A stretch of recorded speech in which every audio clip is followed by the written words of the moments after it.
নমস্কার বন্ধুরা, আশা করি সকলে খুব ভালো আছেন। আজ আমি একটা ডেজার্ট রেসিপি আপনাদের সাথে শেয়ার করব।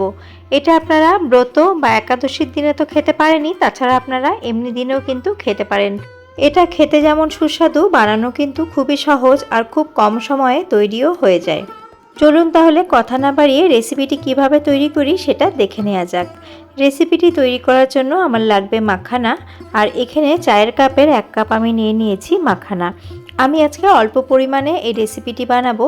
আপনারা যদি বেশি পরিমাণে বানান সেই ক্ষেত্রে কিন্তু মাখানার পরিমাণটাও বাড়াতে হবে। তবে চলুন আর কি লাগবে সেগুলো আমি দেখিয়ে দিচ্ছি। রেসিপিটি বানানোর জন্য আর লাগবে নানান রকম ফল। এখানে আমি ফলগুলোকে ছোট ছোট টুকরো করে কেটে নিয়েছি। ঘরে যে ফল অ্যাভেলেবেল হবে সেগুলো দিয়েই কিন্তু আপনারা বানাতে পারবেন। এমন কোনো বাধ্যবাধকতা নেই যে এটা ছাড়া হবে না কি ওটা ছাড়া হবে না। এখানে আমি নিয়েছি আপেল, কমলা, তরমুজ, কিশমিশ, আঙুর, আর নিয়েছি কলা, সাথে নিয়েছি ড্রাই ফ্রুটস, আমন্ড আর পেস্তা। সমস্ত কিছু আমি ছোট ছোট টুকরো করে কেটে নিয়েছি। আপনাদের ঘরে যে ফল থাকবে আপনারা সেটা দিয়ে কিন্তু বানিয়ে ফেলতে পারবেন। আমরা যখন পুজো পাঠ করি, পুজো পাঠ ছাড়াও কিন্তু অনেক কাজ থাকে, হাতে বেশি সময় থাকে না। আর এই রেসিপিটাও কিন্তু খুব কম সময়ে তৈরি হয়ে যায়।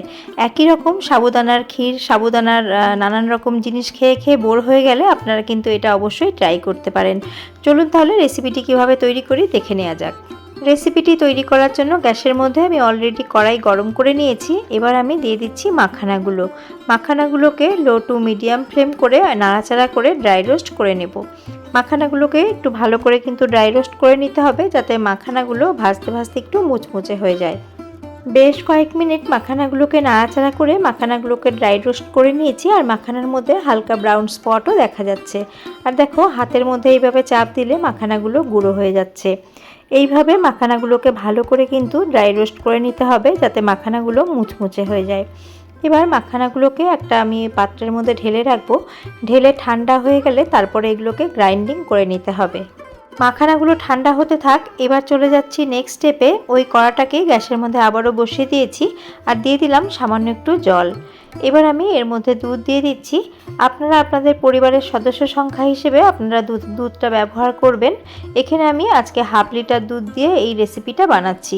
আজকে আমি বানাচ্ছি কাস্টার্ড, কোনো রকম কাস্টার্ড পাউডার, কর্নফ্লোর কোনো কিছু ছাড়া, বা এর মধ্যে সাবুদানারও কিন্তু কোনো ব্যবহার হবে না। এখানে আমি 1/2 লিটার দুধ দিয়ে দিয়েছি, 1/2 লিটার মানে 3 কাপ। এবার গ্যাসের ফ্লেমটাকে আমি হাই করে দিয়েছি, দুধটা যাতে ফুটে ওঠে। অপরদিকে মাখানাগুলো একদম ঠান্ডা হয়ে গেছে। মাখানাগুলোকে আমি মিহি করে গুঁড়ো করে ফিরে আসছি। অপরদিকে দুধ ফুটতে শুরু করেছে, আর এই যে মাখানাগুলোকে আমি গুঁড়ো করে নিয়েছি। দুধটাকে 2 থেকে 3 মিনিট মতো আমি হাই ফ্লেমে ভালো করে একটুখানি ফুটিয়ে নেব।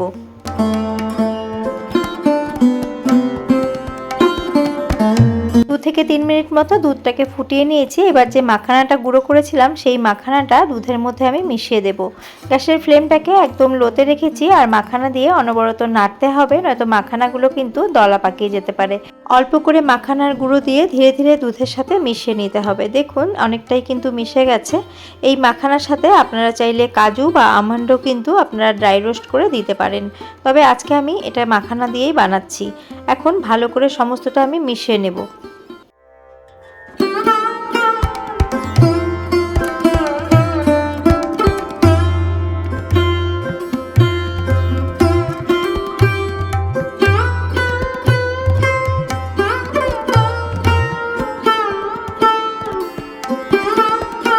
গ্যাসের ফ্লেমটাকে একদম লোতে করে দিয়ে মাখানাগুলোকে আমি দুধের সাথে খুব ভালো করে মিশিয়ে নিয়েছি।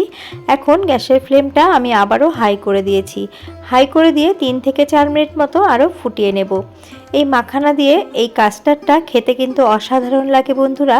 আপনারা অবশ্যই একদিন হলেও এইভাবে আপনারা তৈরি করে খেয়ে দেখবেন। এবার আমি এর মধ্যে দিয়ে দিচ্ছি মিষ্টির জন্য বাতাসা দিচ্ছি। আপনারা চাইলে এর মধ্যে যে কোনো মিষ্টি ব্যবহার করতে পারেন, গুড়, চিনি, মিষ্টি যে কোনো কিছু। আর এবার ভালো করে আমি এটাকে মিশিয়ে নিচ্ছি, আর বাতাসা দেওয়ার পরেও আরও 3 থেকে 4 মিনিট আমি এটাকে ফুটিয়ে নেব। মিষ্টি বা বাতাসা দেওয়ার পরে আরও 3 থেকে 4 মিনিট আমি দুধটাকে ভালো করে ফুটিয়ে নিয়েছি। এই পর্যায়ে দুধটা কিন্তু অনেকটাই ঘন হয়ে গেছে। ঠান্ডা হয়ে গেলে কিন্তু দুধটা আরেকটুখানি ঘন হয়ে যাবে। দেখুন এইরকম একটা কনসিস্টেন্সি হয়েছে। আরও 2 মিনিট মতো আমি ফুটিয়ে তারপরে গ্যাসের ফ্লেমটাকে অফ করে দেব। এই পর্যায়ে দুধ কমে গিয়ে একদম হাফ হয়ে গেছে। মাখানা গুঁড়ো কিন্তু অনেকটাই দুধ টেনে নিয়েছে আর দুধটাও কিন্তু ঘন হয়ে গেছে। গ্যাসের ফ্লেম অফ করে দিয়েছি। এখন দুধটাকে ঠান্ডা হওয়ার জন্য অপেক্ষা করব। ফিরে আসব কিছুক্ষণ পর। দুধ একদমই ঠান্ডা হয়ে গেছে। আধা ঘন্টা পর ফিরে এসেছি। এবার আমি এগুলোকে সার্ভ করব।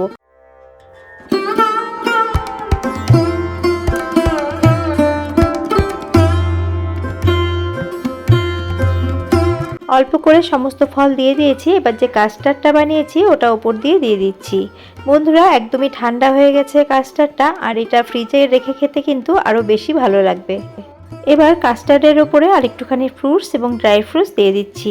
বন্ধুরা এটা কিন্তু খেতে অসাধারণ লাগে। আপনারা ব্রতের সময় এটা খেতে পারেন। এটা কিন্তু একদমই ভিন্ন স্বাদের, আর বানানো খুবই সহজ আর খুব কম সময় লাগে। একইভাবে আমি আরেকটা বোলের মধ্যেও আপনাদের সার্ভ করে দেখাচ্ছি। বন্ধুরা নবরাত্রিতে আমি এই ডেজার্টটা বানিয়ে খেয়েছি। খেতে কিন্তু দুর্দান্ত হয়েছে। তোমরাও কিন্তু অবশ্যই একদিন করে ট্রাই করো। আর ব্রতের অনেক রেসিপি আমি এবার শেয়ার করেছি, তোমরা সেগুলোও কিন্তু দেখে নিতে পারো। আর পুরনো বন্ধু যারা আমাকে সব সময় সাপোর্ট করছো, তোমাদের জন্য অনেক অনেক ভালোবাসা। আর নতুন বন্ধু যারা আমার চ্যানেলটিকে সাবস্ক্রাইব করোনি এখনও, আমার চ্যানেলের ভিডিও যদি তোমাদের ভালো লেগে থাকে তাহলে আমার চ্যানেলটিকে সাবস্ক্রাইব করার অনুরোধ রইল। আর পাশে থাকা বেল আইকনটির অল প্রেস করে দিলে আমার নিত্য নতুন ভিডিওর আপডেট সবচেয়ে আগে তোমরা পেয়ে যাবে। দেখো আমি আরেকটা বোল একইভাবে রেডি করে নিচ্ছি। আমি আবারও কাস্টার্ড দিয়ে দিলাম, আর ওপরে আরও কিছু ফ্রুটস আর ড্রাই ফ্রুটস দিয়ে দেবো। ফ্রুটস ড্রাই ফ্রুটস তোমাদের টেস্ট অনুযায়ী দিতে পারো। আর এর মধ্যে কিন্তু কিশমিশ অবশ্যই করে দেবে, এতে খেতে কিন্তু আরও বেশি ভালো লাগবে। আরেকটা বোলও আমি একইভাবে রেডি করে ফেললাম। এবার ওপর দিয়ে আমি দিয়ে দিচ্ছি কয়েকটা মাখানা। আমি যে ড্রাই রোস্ট করেছিলাম সেখান থেকে কয়েকটা মাখানা আমি রেখে দিয়েছিলাম, সেই মাখানাগুলো এর মধ্যে দিয়ে দিচ্ছি। কাস্টার্ডটা দেখতে যেমন সুন্দর হয়েছে, খেতে কিন্তু খুবই ইয়াম্মি হয়েছে বন্ধুরা। আর তোমাদের কেমন লাগলো অবশ্যই কমেন্ট করে জানিও। বেঁচে যাওয়া ফ্রুটসগুলোকে এই বোলের মধ্যে দিয়ে দিয়েছি। এবার ওপর দিয়ে আমি কাস্টার্ডটা ঢেলে দেব। বন্ধুরা এখানে আমি 1/2 লিটার দুধ দিয়ে কাস্টার্ডটা বানিয়েছি, আর 1/2 লিটারের জন্য 1 কাপ আমি মাখানা ব্যবহার করেছি। তোমরা যদি বেশি পরিমাণ বানাও সেই হিসেব করে মাখানাটাকেও কিন্তু বাড়িয়ে নেবে। দেখো এটা আমি দিয়ে দিয়েছি। এখন আমি ঢেকে রেখে দেবো ফ্রিজে। এটা ঠান্ডা ঠান্ডা খেতেও কিন্তু অসাধারণ লাগে। আর আমার আজকে এই রেসিপিটি তোমাদের কেমন লাগলো কমেন্ট করে জানিও। যদি ভালো লেগে থাকে তাহলে তোমরা একদিন এইভাবে বানিয়ে খেও। আর বেশি ভালো লেগে থাকলে ফ্রেন্ডস অ্যান্ড ফ্যামিলির সাথে শেয়ার করার অনুরোধ রইল। ব্রত বা একাদশীর জন্য এটা একটা পারফেক্ট রেসিপি। তাছাড়া তোমরা যে কোনো সময় কিন্তু ডেজার্ট হিসেবে এটাকে বানিয়ে ফেলতে পারো। ঘরের সদস্যরা কিন্তু খুবই পছন্দ করবে। আর ছোটরা যারা একদমই ফল খেতে চায় না তারা কিন্তু একদম খুশি মনে খেয়ে নেবে। আজ এই পর্যন্ত বন্ধুরা, আবারও আমি হাজির হয়ে যাব অন্য কোনো রেসিপি নিয়ে বা ব্লগ ভিডিও নিয়ে। নমস্কার।